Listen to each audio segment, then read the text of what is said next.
month-long research project. I chose to do the effect of the Syrian crisis on Jordanian internal security. A lot of times I get asked, why didn't you do something, related to your course topic, which was modernization and social change, and this really has nothing to do with that. To be honest, I spent a lot of time doing a lot of reading on refugees through Professor McLean's class, Politics of International Development, and a lot of it doesn't focus on the refugees' effects on the host country. It actually focuses on the refugees, proper names, types of refugees, etc., etc., etc. So I chose to focus on this. So here's the history of Jordan as a host country. There have been 4 waves of refugees. In 1948 and in 1967, the Palestinians, there were Palestinian refugees. Actually, the ones in 48 were given status in Jordan, citizenship status in Jordan. 1967 were not. 2005 brought Iraqi refugees, and 2011 began the waves of Syrian refugees following the internal conflict. The UNHCR, as of today, this is today's numbers, reports that there are over 624,000, almost 625,000 Syrian refugees in Jordan. The Jordanian government, however, says it's closer to about 1.25, 1 million. They cite that a lot of refugees come in illegally through the border, don't get registered with the UNHCR, and just integrate right into the communities. Syrian refugees make up 28% of the Amman governorate, 26% of the Mafraq governorate, and 23% of the Irbil governorate, and I'll show you where those are in a minute. So security, the main focus of this research. So the Cold War really brought security studies to the forefront. There was an intense narrowing called the traditionalist theory, and that is the traditional political and military threats, war, regime change, anything that you think of Cold War-ish. However, in response to this, the expanded security theory came into view, which thinks, well, maybe there's more to security. For example, there's economic effects, there's environmental, there's technological. I chose to focus on the expanded theory, looking at these 5 aspects of Jordanian security: environmental, economic, military, political, and social. So here is the Amman governorate. As you can see, big circle. This circle shows where the most refugees are. Mafraq governorate up here, which is where the Zatari refugee camp is, and the Irbil governorate, which is closest to Daraa, where the revolution in Syria started. The focus of my research was on 2 major questions. Which aspect of security do the refugees have the greatest effect on? And also, do the refugees in camps or those in communities affect Jordanian internal security the most? So my research focused on I interviewed 5 main aspects, 5 people associated with the Jordanian government: an intelligence officer, an NGO worker in the Zatari camp, a former Secretary General of Ministry of Industry and Trade. Also, he's an economist and was a member of the Royal Court, a water specialist for the International Union for the Conservation of Nature, and an NGO worker who works with Syrian refugees in the Jordanian communities. So here we go, the good stuff, my results. The housing market was the first economic effect that the refugees, the first negative effect the refugees had. In 2011, the first wave of refugees rented all of the 150 JD apartments, Jordanian dinar. Before that, there were a lot of Jordanian workers who could rent these with their limited status, because the Jordanian economy is a services-based economy, which means that there's not a lot of industry, there's a lot of people doing services. That's a given, sorry. So the refugees came in and they brought what little money they had and rented all of the lowest tier apartments, the 150. Then in 2012, the second tier apartments, the 200 and 250 dinar apartments, were rented by the refugees. And now in 2013, 14, 15, the only ones that remain are the apartments costing 300 to 400 dinar, which is a huge increase. Yeah. Can you give me a sense of scale? So like for an average Jordanian income, how much would these sort of be proportionate?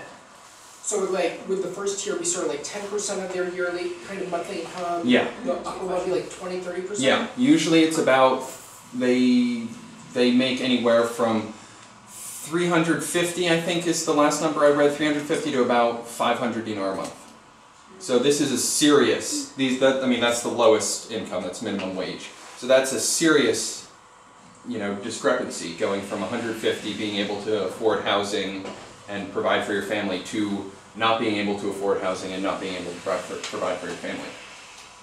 Good question. If you have any questions, you can just interrupt me in the middle. So additionally, in addition to the housing market, commodities have also increased.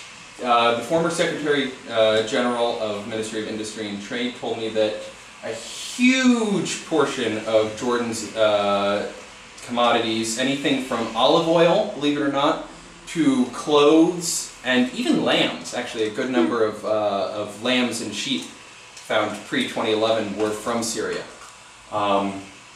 Huge increase in prices for those because of the lack of trade with Jordan as a result of this conflict.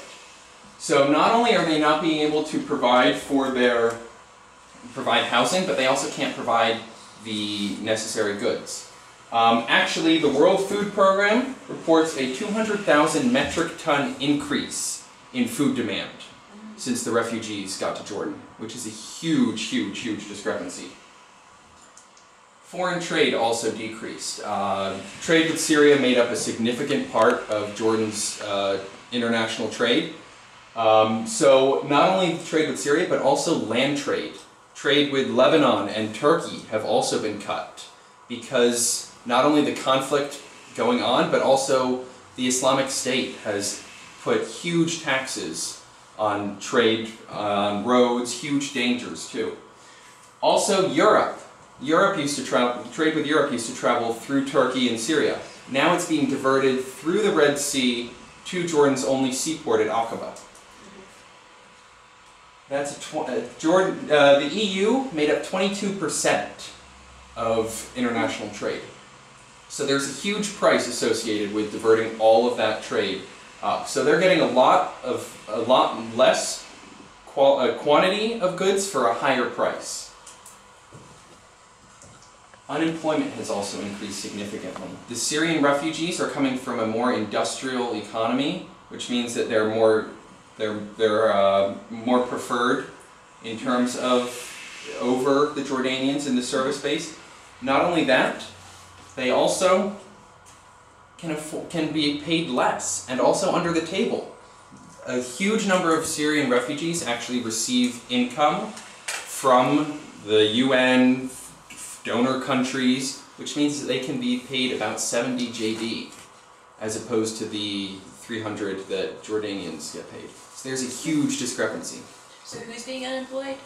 The Jordanians. Got it. So the refugees are contributing to the already terrible, already poor unemployment problem. I think 34% of Jordanians are unemployed. That's unofficial numbers. It's a serious, serious issue. And that one's from the CIA World Factbook. So environmental issues, another huge impact. Jordan's environment is already pretty bad as it is. It's in a drought, it's a desert, not a lot, there's no natural resources. Water usage. The International Union for the Conservation of Nature said that water share per capita per year in 2013 was at 160 cubic meters. 2014, it dropped down to 134 cubic meters per year. That's per person per year. And this year, 2015, it's supposed to drop beneath 100, which is a serious, oops, that dropped, which is a serious issue. Refugees generate, especially in the Zaatari camp, generate 34 million cubic meters of wastewater per year. This puts an incredible amount of stress on Jordan's already poor infrastructure when it comes to sewage. Not only that, but it's not being disposed of properly. So a lot of the water that's being taken out of Zaatari camp, the largest refugee camp actually in the world, is being dumped in the nearby wadis, in the nearby valleys. There's an aquifer under the Zaatari camp. That aquifer provides water to the northern governorates, it provides water for irrigation, for agriculture, for people. So that, the Ministry of Water and Irrigation reported that that was going to be contaminated within 1 to 10 years. Now just think how terrible that is. It's all that wastewater is being dumped into nearby valleys. It's then seeping into the ground, contaminating the water, making people sick, making animals sick, making crops sick, and that all gets distributed throughout the country. That's a serious, serious issue. Now military, there wasn't a lot that I found. Mainly that's because of the clandestine, covert nature of it. However, border issues were one of the things that the intelligence officer that I spoke to revealed to me. The border is patrolled by the military. The military also is the first people that contact the refugees once they cross the border. They also shuttle them to the UNHCR registration center and the refugee camps. So there's a lot that they're doing, and there aren't that many of them. A huge number of battalions have been moved from throughout the country to the north to provide assistance, to help with the background checks, to help with the shuttling. Also, oh, there was supposed to be another one there, that's okay. April 2014, there was an incursion into Jordan. A convoy of 3 vehicles with mounted machine guns crossed the Syrian border into Jordan. The Jordanian Air Force responded by bombing them before they could reach any major settlements. However, there's a huge stress. The battalions are spread out across a huge border, as you saw back here. The border goes from all the way up here, down and around, up to the Golan Heights. There's a huge border with Syria that these battalions are forced to patrol, deal with refugees, identify if they're refugees or if they're sleeper members of the Islamic State or of the Assad regime, all of which pose serious threats to Jordan. So, political effects. Everyone's favorite in the 21st century, terrorism. In 2005, some Iraqis associated with Al-Qaeda in the land of the two rivers, Al-Qaeda in Iraq, bombed 3 major weddings, killed a whole bunch of people, unfortunately terrible.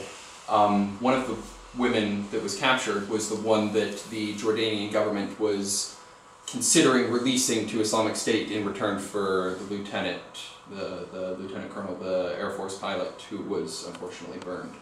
Of course, that plan was since dropped. However, terrorism is a major threat. The Zaatari camp that I didn't get to go to, but the NGO worker that I interviewed and the intelligence officer both told me that Islamic State, Muslim Brotherhood actors are both active in the Zaatari camp. There's a huge, not a huge population of them, but there's a major influence in that. There are riots. Protests are another big thing. Also in April 2014 there was a riot in the Zaatari camp that resulted in tent burnings, tear gas being fired, injuries to policemen and to refugees alike. So protests are huge. A major issue with protests is while Jordanians are not likely to protest against the government, the refugees in the populations are. Did you have something to say? Oh no, you're just... My face said why, but I didn't actually speak. Okay. That's because the Jordanians are huge supporters of the Crown. While the Crown survived the Arab Spring protests in 2011, new protests cropping up with regards to refugee treatment, refugee living conditions, all have major influence. They appeal to these refugees, especially those with Islamist ties. They want to bring about the end of the Jordanian monarchy because ISIS's goal is to create an Islamic caliphate, and you can't do that with Jordan being such a major player in the strikes against ISIS. So the social effects, the last one that I looked at. 4 out of 5 refugees live in Jordanian communities. It's only 1/5 that lives in the camp. Now these camps are incubators for disease. There's everything from tuberculosis to hepatitis to HIV and AIDS that just fester in these camps. Also, in the first 2 years of Zaatari's existence, 54,000 refugees escaped into the night. So just think, they are infected with all these diseases. Some of them they don't even know they're infected with. They go out into the Jordanian communities. They spread these diseases. Tuberculosis, easy to spread through talking or sneezing. There's a huge population of refugees in the communities that are sick, that don't even know it, and are just spreading these diseases. Also, the NGO worker in Zaatari said that yes, refugees are allowed to leave the camp. They can go visit family members in Jordanian cities, they can go to hospitals, but there's no way to check if they're actually going. There's a process. They have to fill out a form, pay a small fee, take it to the lieutenant colonel in the camp, he'll stamp it, sign it, refugee's allowed to go and come back. There's no way to tell, oh, this refugee really did go to see his brother in Amman, or really did go to a hospital in Mam, or something like that. So who's to say that these aren't refugees that are going to meet with their sleeper cells, their Islamist sleeper cells, and they're going to meet with their handlers, or they're trying to instigate a revolution in a certain state? There's no way to check, which is a huge security concern. Additionally, the disease, education. 35% of the refugees are of school age, which means that they've been missing months, weeks, years of education. They come into the Jordanian community to learn. They're taught using the Jordanian curriculum. That means that they're already way below. They have to make up all of that time. Jordanian teachers are feeling that stress. There's been an influx of so many refugees that the teachers have started to teach in 2 shifts. They teach boys in the morning and girls in the afternoon. It's a lot of work for those poor teachers. The mindset. Over time, the anxiety that the refugees cause in the communities turns to animosity. A report from the University of Jordan's Center for Strategic Studies in 2013 revealed that 73% of Jordanians are opposed to hosting more refugees. That's a 9-point increase from 2012. Who knows what it is in 2014, even what it's going to become in 2015. If you add 9 points to each of those, that's a significant portion of the population. So the results that I found show that the areas affected most by the refugees in economy, environment, and society. Also, refugees in the camps, while they contaminate the water, don't pose as much of a threat to the environment in terms of water usage because there's limits. You're given an allotment of water per day. You're not allowed to go over it. The refugees in the camps do far less than the ones in the communities do, because it's not until the refugees that are sick get into the Jordanian communities that they really upset the balance. And that is all I have. So thank you for coming.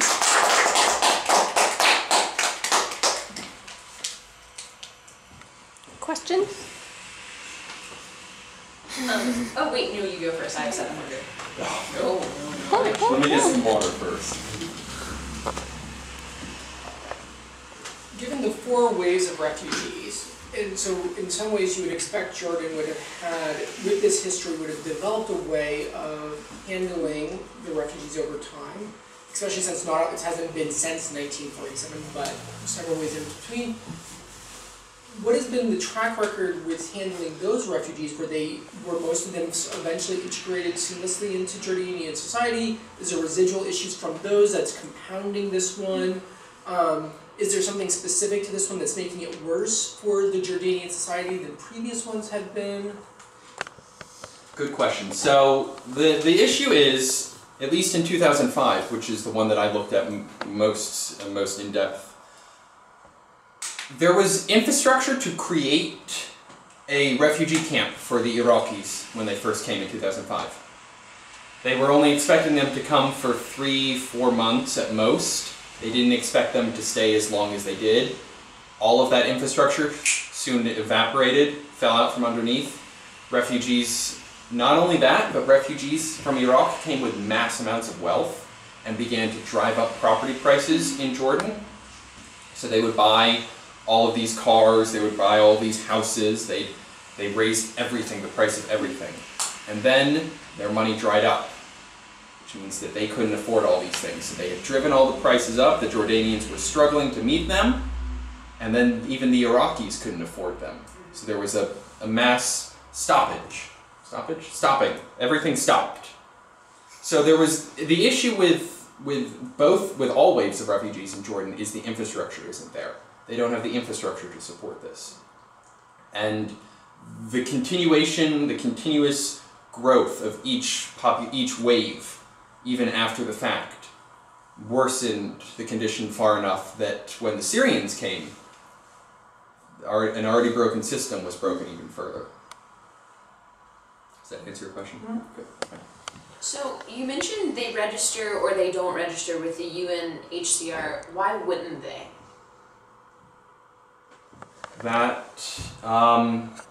It all depends on where they come through. If they come in through the checkpoints, they are instantly forced to register.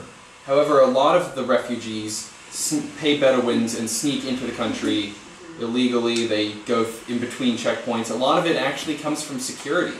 They see these lines of refugees waiting at the checkpoints, and they think, what's gonna happen there? Someone like the Islamic State is going to attack that. I don't want to be a member of that. I'm going to pay a Bedouin. They're going to take me across the border like they're so good at doing. And then they just get let loose. Yalla bye. Isn't that kind of circular reasoning though? If you're looking at a checkpoint and you're like, oh, the IS is going to attack us here. Well, what if you remember the IS? Wouldn't you just go in through a Bedouin? Like if that's what you wanted? That's a serious issue. There's a huge issue with refugees coming in without identification. The intelligence officer I interviewed said that almost a very small percentage of them have their ID with them. Mm-hmm. So there's no way to tell who they are, if they're related to IS, if they're prisoners, if they come to do harm. It's a rather large population that no one knows anything about. Is there any way to, is there talk of shutting down the border itself? Like locking in Jordan? Or is that extreme? I don't really know much about the issues, so. The king has declared, at least he did in the fall and winter, that Jordan will remain open for refugees. Actually, a former foreign minister that I spoke to had said that Jordan sees itself as the Switzerland of the Middle East. It tries to stay out of conflict, but it tries to help as much as it can, be a neutral party. Israel, Palestine, Egypt, Iraq, it tries to be a neutral party. So you do a very good job outlining for us the major problems that come with the refugees. What are some of the, if any, positive effects of their presence have been? Not many people ask me that.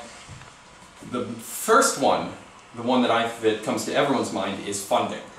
Even though the refugees have all of those effects on the housing, and commodities, foreign trade, they bring in a ton of funding. UNHCR, USAID, UKAID, World Food Program. That is up until their funds dried up. And then there was that whole debacle. So they bring in a whole bunch of funding from foreign donors. The Emirates have built a refugee camp there. It's actually one of the most organized and most well-run there. That's really all that I've looked into. I was focused more on the negative aspects of the refugees. And does any of this influx of funds and resources have a kind of rippling effect into the broader Jordanian society, or is it really only helping the refugees specifically? It really only helps the refugees, mainly because it's focused in the camps, and a lot of the refugees don't get to get out, even though the process is very easy, as I outlined. They don't get to get out and spend their capital in the camp, outside of the camps. It mainly goes to maintaining camps, funding the camps, paying the workers at the camps. And are all those workers camp workers, or do some of those come from broader Jordanian society? Some of them come from Jordanian society. There's a couple of NGOs that are Jordanian based there, but a majority of them are international. So can you talk to the okay, so you said something earlier about how there's a difference between like refugees who come into camps and refugees who just, I don't know, float? Is there, I guess I just don't know what's happening between when they're crossing the border and if and when they stay or live in a camp, like, and is a camp like, I don't know what I can't even visualize it, so can you talk more like what it looks like? Is it a small city?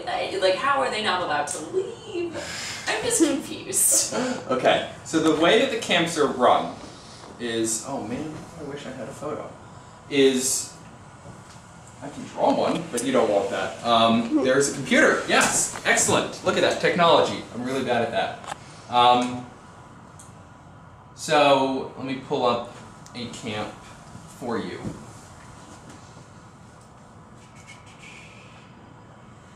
I'll pull up a photo of Zatari, the largest camp in the region and the largest in the world.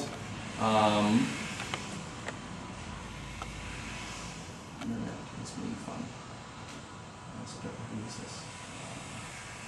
So while that is pulling up, the way the refugee camps are, the way the process, the check-in process is the refugees wait at the border at the checkpoints and are then met with, they meet the Jordanian military.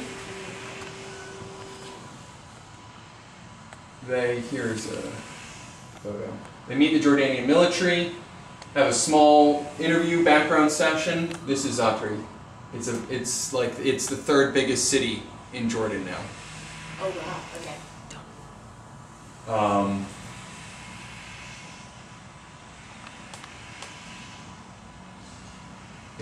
It's a sprawling city, really poorly organized, actually, because they didn't expect for it to expand so much. So they meet with the military, are then shuttled to the UNHCR headquarters, check in, do ID, fingerprint. Now they're starting retinal scanning to help distribute food and water through the camps, because they used to have ID cards and those could be easily traded amongst the refugees to get more for the family. And then they get taken to these refugee camps. This is Zatari. You've seen how poorly organized. There's a house here, but then there's not another house until over here. So the organization is a huge factor. The UAE camp is actually very organized. It has a section where no refugees are allowed. Between the first check-in, if you're a visitor, you check in first, you walk through an open field, you go to the second check-in point, and then there are nice rows, nothing is spread out, you don't have a house over here and then one over there. Nice spread out, everything is built the exact same. Organization, huge difference. Each refugee camp they're trying to move more into the UAE style as opposed to this, but that's just because they didn't expect this one to spread so much. And then for the whole check out, for leaving, I mean, it's not like there's anything really stopping them. There are fences, but those are easily scaled. There are walls, those are easily scaled. They can band together and all get out at the same time. But they can also go out through the front door for an allotted period of time, kind of like a leave with pay, if you will. Paid vacation. They take their forms that they filled out, look name, how many people are going, where you're going, when you'll be back, what route you're taking, to the man in charge of the camp. He'll analyze it, he'll read, yeah, okay, you have a brother in Amman, great, you're going to go see him, great, come back on this day. Stamps it, signs it, you're free to go. They go, they come back. Do they come back? Sometimes. There's no way of checking where they're really going, as I said. Although the NGO worker that I interviewed really didn't seem threatened by that. He's just like, oh, they don't check. There's no way to check that. Free house, free food, so why they have to go to Exactly. another city and rent, and so... The reason that they do leave and they do go into another city is the living conditions are really bad here, because they build these outhouses, and then a week later, some refugees go, oh, I need some cinder blocks to make my house warmer, or oh, I need a toilet in my house, and they just start to take them apart. So then 3 weeks down the road, the refugees are complaining about the quality of the buildings, and they're like, "What? The workers are going. What? We just built that a week ago, 3 weeks ago. How is it already in disarray?" They get there, it's completely taken apart. It's like leaving your car in a bad neighborhood. First the tires go, and then the doors come off, and then the seats are out. Next thing you know, you're left with just a chassis. Quite an analogy you just made. Yeah. So, one of the things I might be having this wrong, but one of the things I gather is I almost feel like because you're worried at the level of security risk, that you're overrating potentially the significant minority of people who might actually be a threat, and using that as sort of the governing principle of how everyone should be treated. Because I was thinking as I was listening here about should they be let out, should this, that, and the other, so I was thinking, they're not prisoners. Right. They haven't committed a crime. Right. They're victims. They're displaced. And so to me, I mean, I'm very sympathetic to the strains they would be putting on society and how hard it would be to deal with in certain ways. The other side of things, I think it's sort of an ethical question of you wouldn't want to be treated, if you were forced in that situation, would you want to be treated like a prisoner? So there's something that's making me uneasy about this. Right. And Just because a few bad apples are there. That's actually an issue that I faced while I was in Jordan, because there were obviously those people, those 73% that were against hosting the refugees, that were against hosting more. And then there's the people like the host family that I stayed with that are sympathetic to them and are talking about how they feel so awful and that they wish that there was more that they could do. But a majority of the people feel that the refugees are doing a lot of harm. So it's easier to stick with that side of you. Obviously, not all of them are bad, but the effect of this study was to look at all of the effects, and I should have paid more attention to the positive effects, but they were far fewer than the negative effects of the refugees, at least on internal security. Can we talk about your methodology really fast? Yeah. So you've interviewed 5 people in Arabic or English. Yes. Okay. How did you find these people, and how comfortable are you saying that they're credible sources, and why only 5? I mean, it's clear that you've done a lot of a nice literature review of statistics and all of those things, but ethnographically, 5 people getting all of this information, I guess, to parallel your lit review, but can you speak more to who you talked to and why? Yeah, let me go through my entire methodology. So my research was based on the 5 major interviews, in addition to an extensive lit review and a material culture review, so newspapers and magazines, current events. These 5 people were referred to me either through my academic advisor, some of them, or another was my project advisor, a wonderful man by the name of Haytham Al-Zoubi. And so he put me in contact with some people, the economist who was the former Secretary General for Ministry of Industry and Trade. He's also an instructor at the University of Philadelphia, not the one here, the one in Jordan. And then I was referred to the intelligence officer. Obviously I had to go through official channels. He was actually cleared to talk to me through the Mukhabarat, the Jordanian intelligence. The general director had given him permission to tell me an extent, not everything, to an extent, what the effects are. I also found the NGO worker, and in addition to the last one, which was, I'm blanking. The environmental? Yes, the environmental one, yes, thank you. That one was referred to me by my project advisor as well. So it's very easy to check the credibility of the International Union for the Conservation of Nature. It's an international NGO, workers from all over, that focuses in Jordan. It's part of the West Asia branch. But obviously everyone has their own biases, which can't be checked. The intelligence officer had his own biases, I'm sure. The economist luckily gave me both sides of the argument. He brought up the donation, the funding thing, in addition to all of the negative consequences. So there was that. Also, the lit review I provided, I pulled from both sides, pro-refugee, anti-refugee. Well, not really anti-refugee, limited at refugee. Material culture, I pulled from all sides of the spectrum, conservative, liberal, international, to just isolationist, international, everything. So, does that answer your question? Mm-hmm.